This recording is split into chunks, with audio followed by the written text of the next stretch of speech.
Galera de Deus do blog O Tocha, estamos aqui para mais uma meditação. Eu experimentei a graça. Hoje vamos estar falando sobre Jacó, o neto de Abraão, certo? Não dá para falar sobre todos os patriarcas ou todos os personagens. A gente vai estar varrendo alguns, falando sobre alguns, depois passarmos para o Novo Testamento. Mas hoje vamos falar sobre Jacó.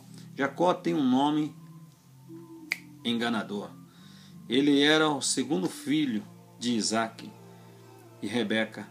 E ele tinha algo contra ele quando ele nasceu. Para que ele fosse o primeiro, ele teria que ter a bênção do pai, mas ele já tinha nascido em segundo. E para que ele fosse primeiro, ele tinha que ter a preferência do pai, e ele não tinha. Porque ele nasceu o segundo, ele não era o filho mais velho, e na sociedade patriarcal, o primogênito tinha todos os direitos legais sobre tudo, né? Sobrava sempre para os demais, mas 60%, normalmente 60%, ficava com o mais velho. E além do que, a Bíblia fala que o preferido de Isaac era Esaú. Então Jacó nasceu nesse meio, ele nasceu nessas circunstâncias. Mas a palavra de Deus diz em Romanos, capítulo 9, do 13 ao 16, que Deus disse: amei a Jacó e rejeitei a Esaú. Então que diremos? Paulo argumenta: acaso Deus é injusto? De maneira nenhuma. Pois ele disse a Moisés: eu vou ter misericórdia de quem eu quiser ter misericórdia, e terei compaixão de quem eu quiser ter compaixão. Portanto, isso não depende do desejo humano ou do esforço humano, mas da misericórdia de Deus. Jacó experimentou a graça de Deus na sua escolha. Tudo que Jacó se tornou foi em decorrência da graça de Deus também. Porque nesse meio, ele trapaceiro, ele enganador, literalmente aquele que agarra no pé, tinha tudo para dar errado na vida dele. Por quê? Porque já estava na índole de Jacó. Então Deus escolheu Jacó por graça e misericórdia e compaixão dele, não por méritos de Jacó. Deus viu em Jacó apenas a graça dele derramada abundantemente.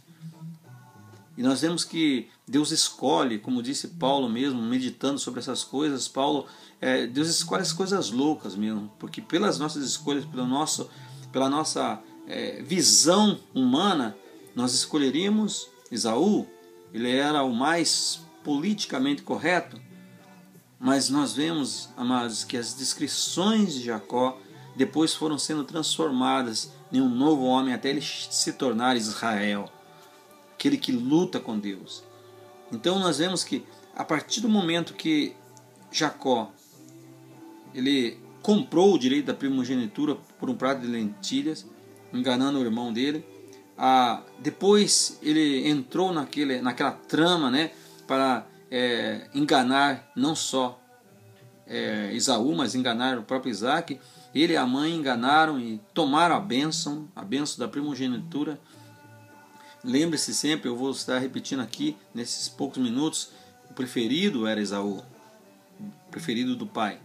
Mas o pai deu a bênção para Jacó sem saber, foi enganado, e ele teve que fugir. Nesses anos de fuga, começou a fuga dele já tendo um encontro com Deus, certo? Se sabe muito bem da história. Aquilo foi tudo a misericórdia de Deus encontrando a Jacó. Mesmo ele em fuga, ele estava em fuga do irmão, mas indo ao encontro com Deus. E nós vemos que depois, para ele ter Raquel, ele teve que trabalhar 14 anos, porque na verdade ele não trabalhou 7 por Lia e 7 por Raquel, ele trabalhou 14 anos por Raquel, porque ele foi enganado também. E depois de tudo isso, a graça de Deus, a bênção de Deus estava com ele. Quando Labão tentou trapacear ele no salário dele, Deus mudava a genética do rebanho para abençoar Jacó. Por quê? Porque ele era bom, porque ele era inteligente, porque ele era separado, santo, porque ele era uma pessoa correta? Não. A graça de Deus alcançou a vida de Jacó, até o ponto de ele ser transformado, de ser ferido na coxa por Deus, e ele entender realmente que ele era um escolhido um neto de Abraão, que Deus tinha feito uma aliança com o avô dele e também falou para ele: eu quero ser o teu Deus, conhecido como Deus de Jacó. Então não se esqueça disso. Deus nos chama para fazer uma aliança, nos chama para nos transformar, para mudar o nosso caráter, não porque nós merecemos, mas pela graça de Deus. Se você precisa disso na tua vida hoje, não se esqueça, apele para a graça de Deus, apele para a compaixão de Deus. Não se justifique diante de Deus, porque ninguém pode se justificar.